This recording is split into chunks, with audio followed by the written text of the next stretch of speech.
Mauvaise structure d'entraînement, mauvaise habitude, c'est normal de faire des erreurs lorsqu'on se lance dans une nouvelle pratique, qu'elle soit sportive ou pas d'ailleurs. En revanche, ce qui l'est moins, c'est de ne pas les corriger. Mais pour ce faire, il faut tout d'abord les identifier. Ça tombe bien parce que dans cette vidéo, on va voir 7 erreurs très communes lorsqu'on débute le street workout, et notamment la facette statique de ce sport qui consiste à faire des figures toutes plus impressionnantes les unes que les autres. Certaines de ces erreurs sont issues de ma propre expérience, étant donné que je pratique cette discipline depuis environ 5 à 6 ans maintenant, en étant passé par plein de phases différentes, et d'autres que je constate quasi systématiquement quand je vois des petits nouveaux s'essayer à ce sport dans les différents parcs que je fréquente. N'hésitez pas à partager vous aussi les erreurs que vous recommanderiez à un pratiquant de street workout d'éviter afin que chacun puisse s'en inspirer et maximiser sa progression. Davai Team, bonjour, c'est Amaury et bienvenue dans cette toute nouvelle vidéo.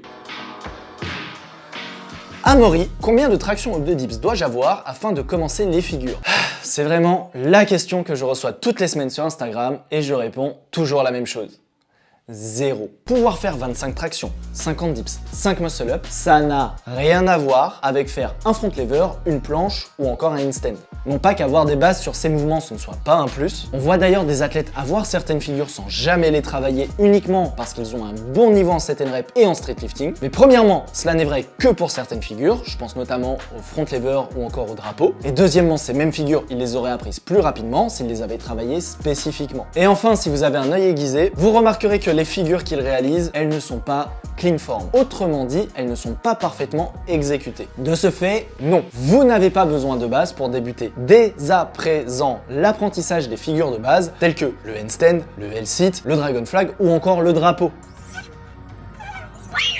La nature sélectionne les individus qui sont les mieux adaptés au milieu dans lequel ils vivent. Pour autant, apprenez malgré tout ces quelques mouvements de base, parce qu'ils pourront vous servir à vous renforcer globalement, que ce soit aussi bien musculairement qu'articulairement, et ça, notamment au début. C'est juste qu'il n'y a pas besoin d'en faire le cœur de votre séance. Il n'y a pas besoin de viser un niveau excellent dans ces domaines, par exemple, pas besoin de chercher à apprendre à faire 30, 35, 40 ou 50 tractions, tout simplement parce que ça ne vous servira à rien pour la suite. Pour les apprendre rapidement afin de passer à autre chose, dans le premier lien de la description, vous trouverez mon guide du débutant entièrement gratuit et en vidéo. Pour bien débuter, il n'y a pas mieux. À titre personnel, si ce n'est quelques muscle-up de temps en temps, je ne fais jamais le moindre mouvement de set and rep. Et pourtant, ça ne m'empêche pas de progresser en statique. Mieux encore, je peux faire quasiment 30 tractions de suite alors que je ne fais jamais la moindre traction. Et pire encore, je ne les ai jamais travaillées dans ce but-là. C'est juste que plusieurs des figures que je travaille ont un bon transfert en traction. Il y a des figures plus difficiles que d'autres, c'est un fait. Il y a une grosse différence de force nécessaire entre une planche et une semi-planche, un front lever et un back lever. Pour autant, l'une constitue-t-elle un prérequis de l'autre? Malgré les similarités visuelles entre ces figures, absolument pas. Trop de débutants se focalisent sur un ordre théorique d'apprentissage plutôt que sur les figures qu'ils aimeraient apprendre. Si votre objectif c'est le front lever, travaillez le front lever. Pas besoin de d'abord maîtriser le back lever pour ensuite se dire que de façon logique, ce sera plus simple de faire le front. Vous allez juste perdre du temps sur l'atteinte de l'objectif qui vous tient à cœur, vous forcez à suivre un programme pour quelque chose qui ne vous intéresse même pas. En plus, vous ne progresserez même pas sur la figure que vous visez initialement, donc vous risquez de vous démotiver et donc vous augmentez les chances d'abandonner en cours de route. Vous savez, je connais des personnes qui sont très bons en front lever et qui n'ont même pas un bon back lever. Tout simplement parce que ça ne les intéresse pas de savoir faire ça. Pour autant, ça ne leur a jamais porté préjudice dans leur apprentissage. Mieux encore, certains ont même débloqué le back lever parce que le front leur a permis de se consolider une solide base de force et un bon capital musculaire qui s'est tout simplement transféré ensuite sur cette figure qui est bien plus simple. Débloquer 2 figures pour le pre-dune, que demander de plus? Mon nouveau programme 100% vidéo dédié à l'apprentissage du front lever vient d'ailleurs de sortir. Une dizaine de vidéos coproduites avec mon ami Kyle qui est expert dans l'enseignement de cette figure, qui passe en revue tous les aspects techniques clés de celle-ci, et bien sûr un programme évolutif qui va s'adapter à votre progression. Pour l'occasion, il y a une réduction unique de 10 € valable jusqu'à ce dimanche minuit. Donc ne tardez pas. Et pour le reste, il y a toujours mes 3 programmes dédiés aux figures d'équilibre. A noter que maintenant des packs de programmes sont disponibles afin de bénéficier de tarifs plus avantageux.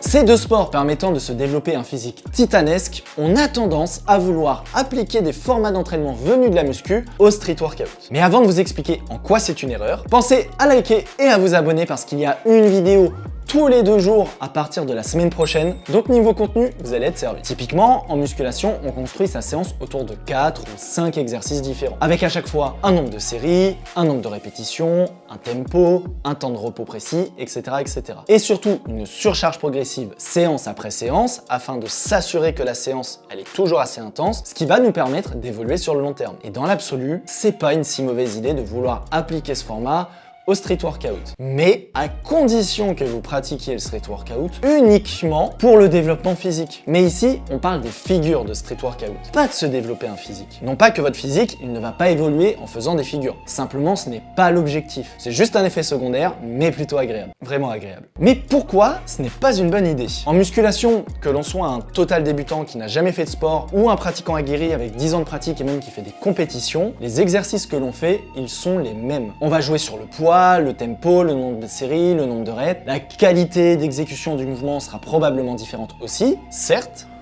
C'est bien. Mais l'exercice en tant que tel ne change pas. Un curl biceps reste un curl biceps. À partir du moment où vous prenez des charges cohérentes avec votre niveau, vous pouvez faire les mêmes exercices qu'un champion de bodybuilding. En street workout, si par exemple vous n'êtes pas capable de faire des handstand push-up, vous ne pourrez pas faire le même entraînement que quelqu'un pour qui ce mouvement est banal et qui peut en faire des séries de 20. C'est pour ça qu'en général, quand on n'a pas un mouvement, on fait des versions simplifiées de ce mouvement, et c'est une très bonne méthode, mais il n'empêche que ça ne sera jamais le même engagement musculaire et articulaire que la figure exacte que vous visez. À partir de là, vous comprendrez que ça n'a pas de sens de calquer le format d'entraînement de la musculation sur le street workout où on n'a parfois pas accès, et même très souvent pas accès, à tout un tas de mouvements avant un certain niveau, et dont la philosophie de l'entraînement n'est pas d'augmenter la charge sur un mouvement, mais bel et bien de devenir plus fort pour débloquer des nouveaux mouvements. C'est pour ça qu'en street workout, on peut se retrouver à faire par exemple des séries de spam du mouvement que l'on veut obtenir, juste pour s'habituer nerveusement et musculairement à débloquer une nouvelle figure, même si la façon dont on fait le mouvement est absolument dégueulasse. Parce qu'il faut passer par cette étape de tenter le mouvement encore et encore et encore, sans se préoccuper la moindre seconde du nombre de séries, de répétitions, du tempo ou de je ne sais quoi encore. Bref, retenez simplement que ce sont 2 sports différents, donc des objectifs différents, et donc des formats d'entraînement différents. Non mais Amaury, tu comprends, je vais pas me filmer, moi je fais pas de contenu sur les réseaux, je suis pas un mec narcissique, et puis j'ai pas envie qu'on me juge. Bien, c'est très intéressant tout ça. Mais vous voyez votre main? Vous allez la prendre, vous allez la glisser dans votre poche, sortir votre téléphone et arrêtez de me raconter vos vies. Le street workout, c'est un sport qui nécessite d'exécuter différents mouvements en respectant tout un tas de critères techniques. Le seul moyen de savoir si vous faites les choses correctement, c'est d'avoir un outil pour vous regarder objectivement. Apprendre à ressentir le mouvement pour savoir si vous le faites bien. Évidemment, c'est essentiel. Mais ça n'en reste pas moins qu'un ressenti. Et on voit bien ce qui se passe quand on laisse primer le ressenti sur l'objectivité. Les overkins sont des gens qui pensent que leur âme est celle d'un animal dans un corps humain. Comment ça, mon ref? D'autant plus que vous débutez, donc c'est normal de ne pas bien vous rendre compte de ce que vous faites. Même avec 4, 5, 6 ans d'expérience, ça reste difficile. Combien de fois je me suis rendu compte que mon amplitude n'était pas suffisante sur un mouvement, que parfois je ne tendais pas correctement les bras, que mon corps n'était pas parfaitement à l'horizontale. Tout ça, ça fait partie du processus d'apprentissage. Croyez-moi, vous n'y échapperez pas. Donc s'il vous plaît, profitez de cette chance d'avoir un tel outil à disposition et faites-en votre meilleur allié pour progresser.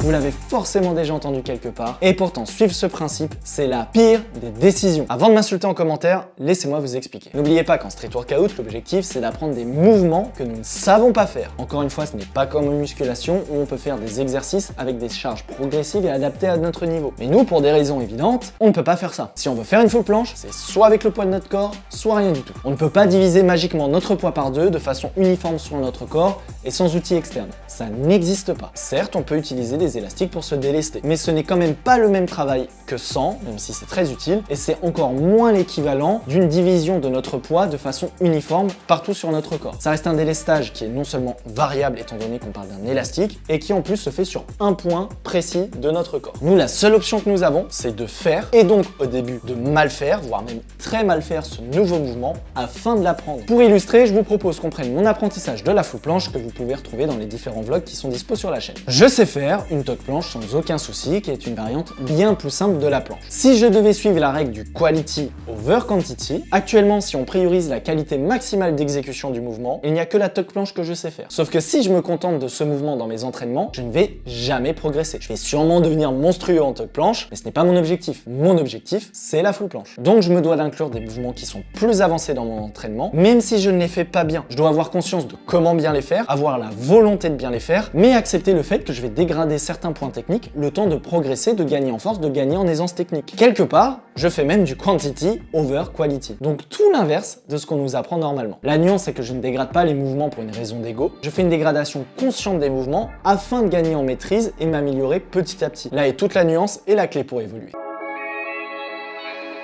À force de voir certaines figures réalisées de façon récurrente par des athlètes de haut niveau, on pourrait penser que certaines figures sont obligatoires pour se prétendre être un vrai pratiquant de street workout. Se dire qu'il y a une sorte de starter pack du bon pratiquant et que si on ne l'a pas, eh bien on est nul. Typiquement, il y a quelques années de ça, je me disais que si je n'avais pas un front lever, une planche et un 360, eh bien je n'avais pas les bases du street workout. Puis j'ai simplement réalisé que ça n'a rien à voir. Ce sport propose une telle diversité de figures, qu'elles soient de tirage, de poussée, d'équilibre ou acrobatique, que tout d'abord c'est normal de ne pas forcément être bon dans tous ces domaines, mais surtout que l'on n'est pas forcément attiré par toutes ces facettes. Preuve en est, certains athlètes sont justement reconnus parce qu'ils se sont spécialisés dans certaines de ces facettes qu'ils adorent et qu'ils explorent chaque jour un peu plus encore les limites du corps humain dans ces domaines précis. Ces mêmes athlètes qui ne sont peut-être pas capables de réaliser un 360 considéré comme une figure de débutant, pour qui s'intéresse aux figures acrobatiques dites de dynamique. La réalité, c'est juste qu'il y a des figures et votre feeling avec chacune d'entre elles. Alors travaillez les figures qui vous plaisent, celles qui ont du sens dans votre pratique du street workout, et vous verrez que vous aurez déjà beaucoup à faire ainsi.